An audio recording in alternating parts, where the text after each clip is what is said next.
प्रश्नोत्तरी। इस कार्यक्रम के पुण्यार्चक हैं स्वर्गीय श्री सौभाग्यमल जयंत पाटनी की स्मृति में भाई एवं भ्रातृवधु टीकमचंद सुशीला, बाबूलाल शकुंतला, अरविंद, रेणु, पुत्र एवं पुत्रवधु सुनील, संगीता, पौत्र एवं पौत्रवधु साहिल, प्रज्ञा, उत्सव, स्वर्णिमा, प्रपौत्र रूहान, पुत्री एवं दामाद सुनीता, करमचंद जैन, अनुपमा, राजकुमार पहाड़िया, अर्चना, पंकज जैन, निवासी Kolkata, firm Saubhagyamal Tikamchand, Borojalinga tea company, Burnie Braes tea company, Tarkeshwar cold storage, Nalikul cold storage.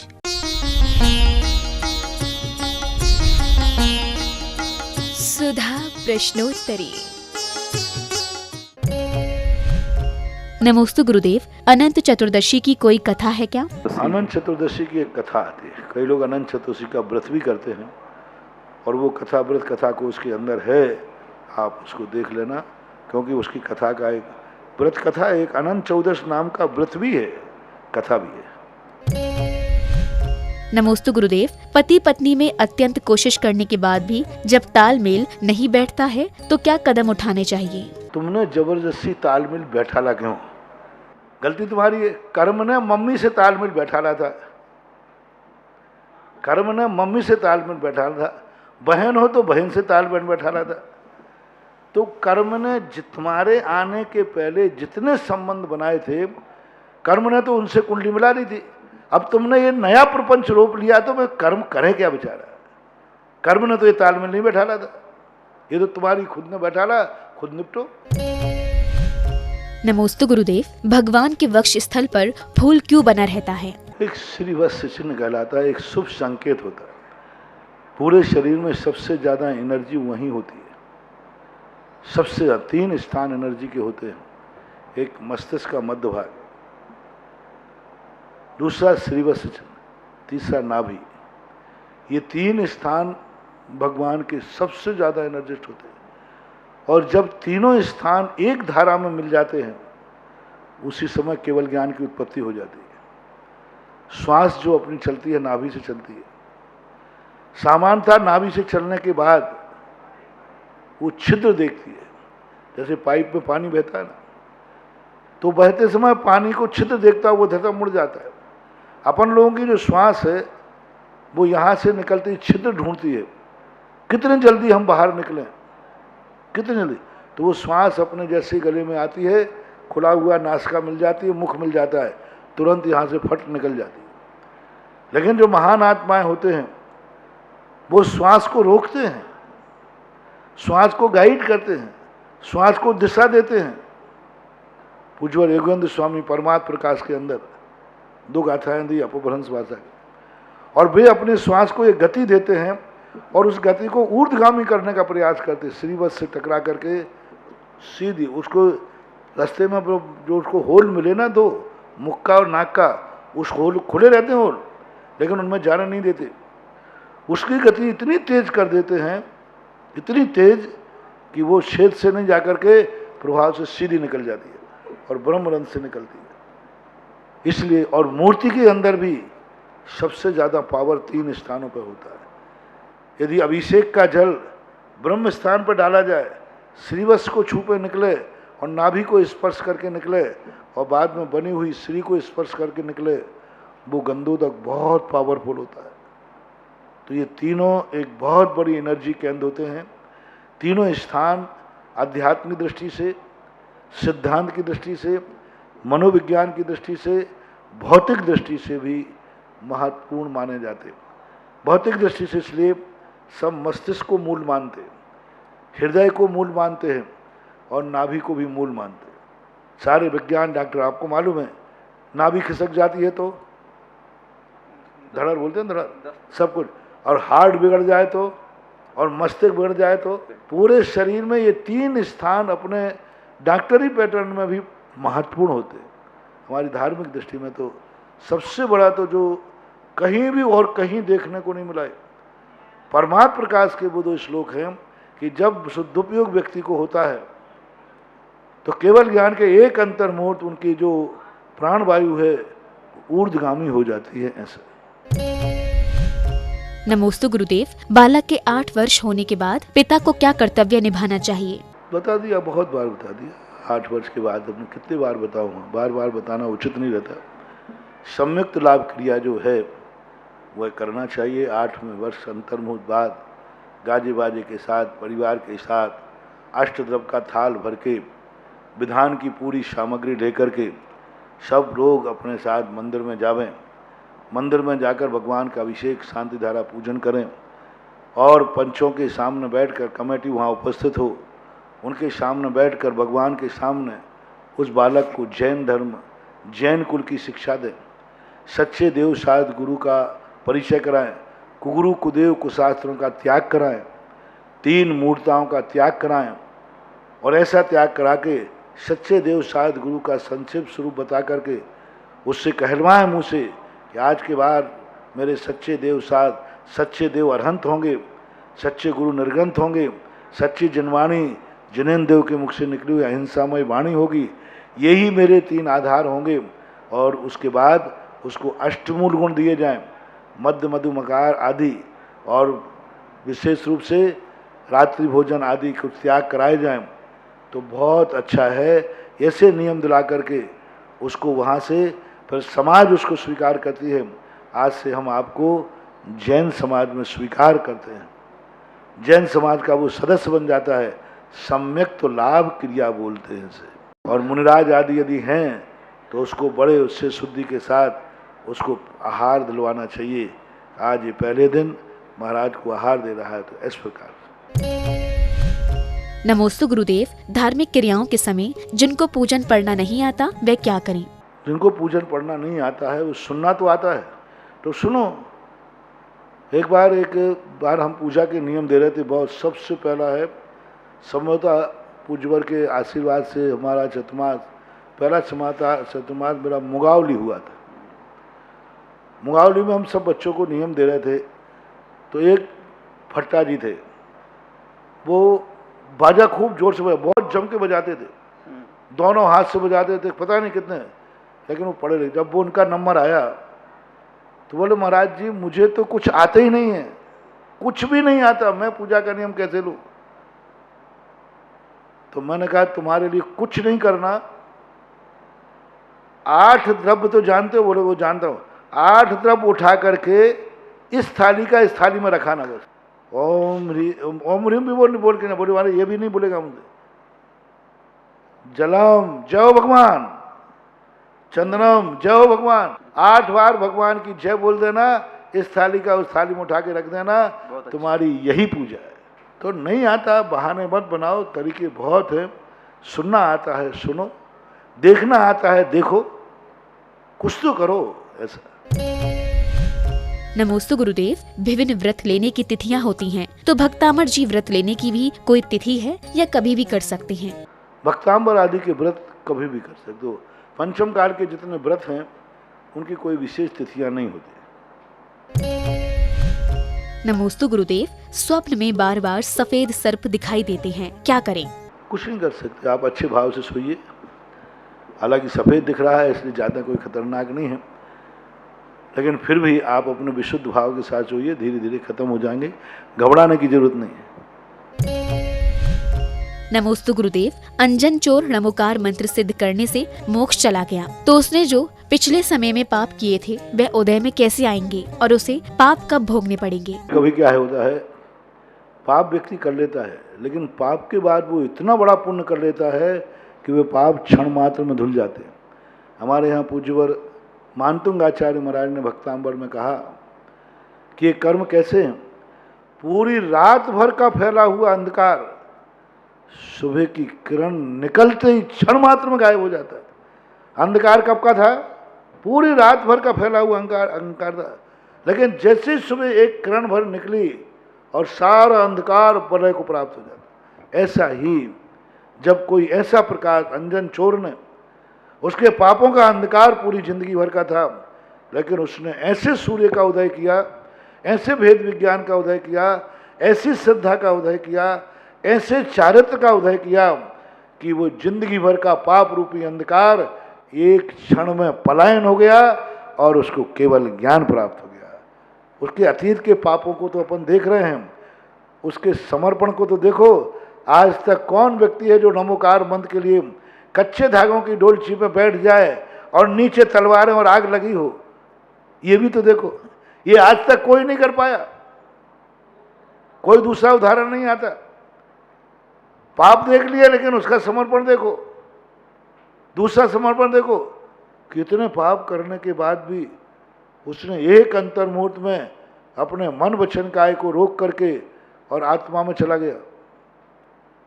पापी व्यक्ति या तो सुधरते नहीं, सुधरे तो ऐसे सुधरते हैं कि फिर कभी बिगड़ते नहीं। एक अंतर मुहूर्त में उसने मन वचन का, उसका पुरुषार्थ देखो।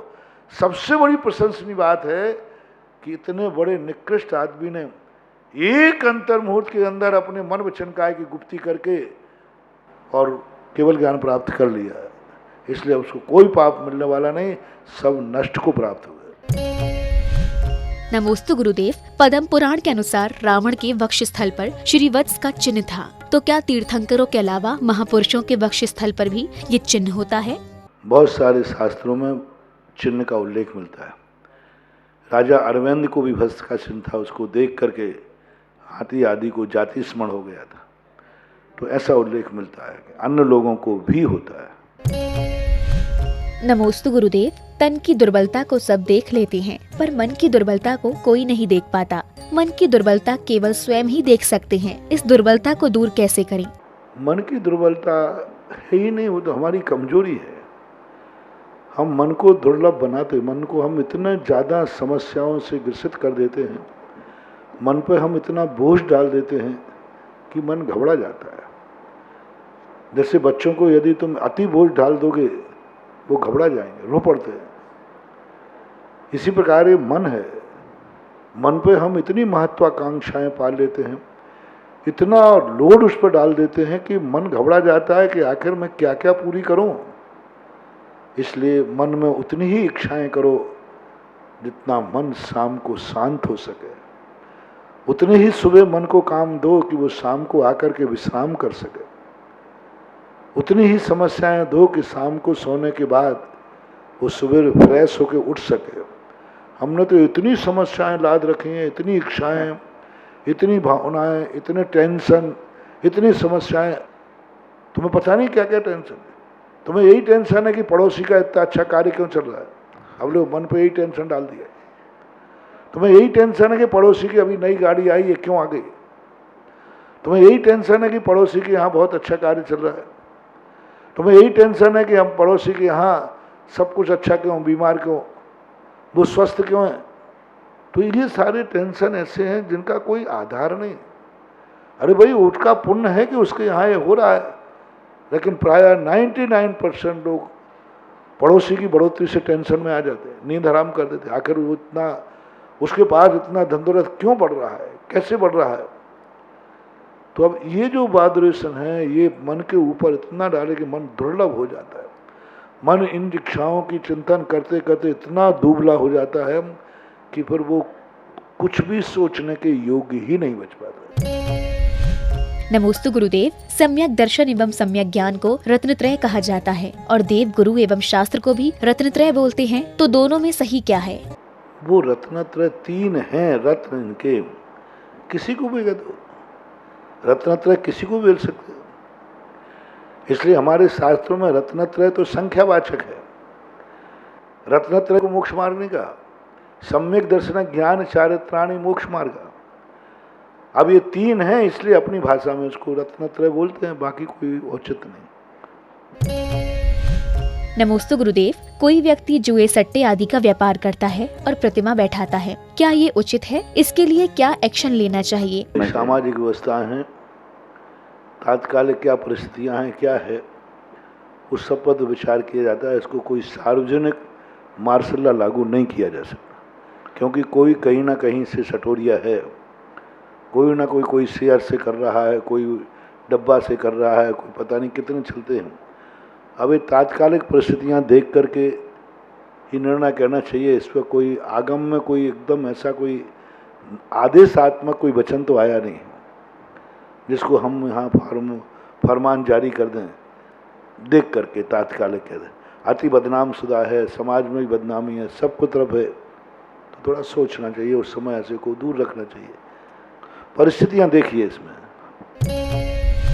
नमोस्तु गुरुदेव रमोकार मंत्र डायरी में लिखते हैं, ये धर्म ध्यान की श्रेणी में आएगा कि नहीं, क्योंकि बाद में अलमारी में रख दिया जाता है। उस समय उपयोग लगा हुआ है तो धर्म ध्यान तो कहलाएगा, क्योंकि उस समय उपयोग उसी में है। अब उसके बाद रखी है डायरी में तो रखी है, उसके लिए मैं क्या करूं। नमोस्तु गुरुदेव, भगवान की प्रतिमा की सफाई के बाद कपड़े से जो जल निकलता है उसे गंधोदक माना जाए कि नहीं? कदापि नहीं, क्योंकि मार्जन करते समय भाव ही सफाई का है, पवित्रता का नहीं है, गुणों का नहीं है। भगवान की सफाई मार्जन करने का है, उसको गंधोदक नहीं मानना चाहिए। नमोस्तु गुरुदेव, चतुर निकाय के देव और देवियों के गले से जो अमृत झड़ता है उसमें सबकी क्वालिटी एक ही होती है या अलग अलग? आगम में तो कोई वचन किया नहीं है, संभवतः क्वालिटी में अंतर आना चाहिए, लेकिन शास्त्रों में ऐसा कोई भी उल्लेख नहीं आया है कि ऐसा। लेकिन ये तो वर्णन आया है, उनका सुख, उनकी धुति, कांति आदि ऊपर ऊपर वृद्धि को प्राप्त है। इस तत्वार सूत्र के अनुसार सुख शब्द भी उसमें दिया है, तो उसकी अनुभूति में अंतर तो आना चाहिए, ऐसा सूत्र से अपन निकाल सकते। नमोस्तु गुरुदेव, कुछ व्रत जैसे करवा चौथ का व्रत एवं नवरात्रि में जो बीज बोने के बाद पूजा करना आदि क्या आगम में आता है? करवा चौथ का कोई व्रत अपने यहाँ नहीं है, और ये बीज आदि बोकर उनकी पूजा आदि करने की परंपराएं, ये भी जैन आगम में कुछ नहीं। ये प्राचीन काल की लोक परंपराएं हैं। जवारे बोलते, भुजरियाँ बोलते हैं। उत्तर प्रदेश और मध्य प्रदेश में, इन दो प्रांतों में इनके प्रचलन ज़्यादा है। तो उसमें जैनियों में बोने की परंपरा तो नहीं है, ज्वारों की परंपरा नहीं है, लेकिन रक्षाबंधन की कजलियों की परंपरा कुछ उत्तर प्रदेश और मध्य प्रदेश में है। जो रक्षाबंधन के दिन लोग, जो दूसरे किसान लोग होते हैं, वो भुजरियों को बोते हैं, तो वो सेठ लोगों को दे जाते हैं। और फिर जैनियों में भी अदला बदली करते हैं एक वात्सल्य के रूप में। इसको कोई धार्मिक क्रिया ना मान करके एक लौकिक क्रिया ही मानना चाहिए। नमोस्तु गुरुदेव, आगम में मध्य, मधु, मांस आदि वर्जित है, लेकिन दवाइयों में ये सब पाया जाता है, ऐसे में क्या करें? कम से कम खाने का तो त्याग करो, उसके साथ दवाई लेना तो बंद करो। अब जो कम से कम आपकी औषधियों में नेचुरल रूप से डली हुई आ रही है, तो आप वृत्ति नहीं हो, प्रतिमाधारी नहीं हो। इस कारण मैं विधेय तो नहीं करूँगा, समर्थन भी नहीं करूँगा, लेकिन कम से कम चाटने का तो स्वाद बंद करो, दूध में घोलकर पीने का तो बंद करो। मद्य मधुमास कम से कम आप पीने, शराब पीने का तो त्याग करो। ठीक है, एलोपैथिक दवाइयों का तुम्हारा त्याग नहीं, अविरति हो, उसमें दवाई के रूप में डाला गया, लेकिन तुम दवाई के रूप में डालते तो बोतल खोल के पीने लग जाओ। तो कम से कम पीने का तो त्याग करो, खाने पीने का त्याग करो, गुटखे का त्याग करो, सब करो। दवाई तो मजबूरी में ली जाती है, और दवाई कोई रुचि से नहीं ली जाती। दवाई रुचि से भी नहीं लेता, मजबूरी में लेता है। और दवाई लेने के बाद आज तक कोई दवाई में जो अल्कोहल डला रहता है, वो दवाई खाकर कोई आज तक नाचा नहीं है, कोई उन्मत्त नहीं हुआ। वो डॉक्टर के द्वारा दी हुई दवाई है। एक ढक्कन लेना, हाँ, वो तो दवाई है, सीधी बात है। अब दवाई तो दवाई ही होती है। कुंद कुंद भगवान ने स्पष्ट लिखा, जय मज्जम विस्माणो अरधि भावेण न मज्जति, यानी उस समय औषधि भाव का रूप रहता है। तो वृत्तियों के लिए तो ये छोड़ ही देते हैं। अब आप लोग जितना बन सके कम से कम उतना तो छोड़ो।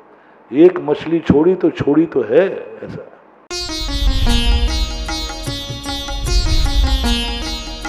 सुधा प्रश्नोत्तरी।